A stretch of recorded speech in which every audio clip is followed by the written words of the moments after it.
আবৃত্তি করছি কাজী নজরুল ইসলামের কবিতা যদি আর বাঁশি না বাজে। বন্ধুগণ, আপনারা যে সওগাত আজ হাতে তুলে দিলেন, আমি তা মাথায় তুলে নিলুম। আমার সকল তনুমন প্রাণ আজ বীণার মতো বেজে উঠেছে। তাতে শুধু একটিমাত্র সুর ধ্বনিত হয়ে উঠছে, আমি ধন্য হলুম, আমি ধন্য হলুম। আমায় অভিনন্দিত আপনারা সেই দিনই করেছেন যেই দিন আমার লেখা আপনাদের ভালো লেগেছে। বিংশ শতাব্দীর অসম্ভবের সম্ভাবনার যুগে আমি জন্মগ্রহণ করেছি। এরই অভিযান সেনাদলের তুর্যবাদকের একজন আমি। এই হোক আমার সবচেয়ে বড় পরিচয়।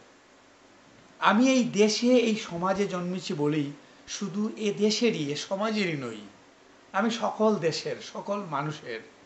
কবি চায় না দান, কবি চায় অঞ্জলি, কবি চায় প্রীতি। কবিতা আর দেবতা সুন্দরের প্রকাশ। সুন্দরকে স্বীকার করতে হয় যা সুন্দর তাই দিয়ে। সুন্দরের ধ্যান, তার স্তবগানই আমার ধর্ম। তবু বলছি, আমি শুধু সুন্দরের হাতের বীণা পায়ে পদ্ম ফুলি দেখিনি, তার চোখে চোখ ভরা জলও দেখেছি। শ্মশানের পথে, গোরস্থানের পথে তাকে ক্ষুধাধীর্ণ মূর্তিতে ব্যথিত পায়ে চলে যেতে দেখেছি। যুদ্ধভূমিতে তাকে দেখেছি, কারাগারের অন্ধকূপে তাকে দেখেছি, ফাঁসির মঞ্চে তাকে দেখেছি।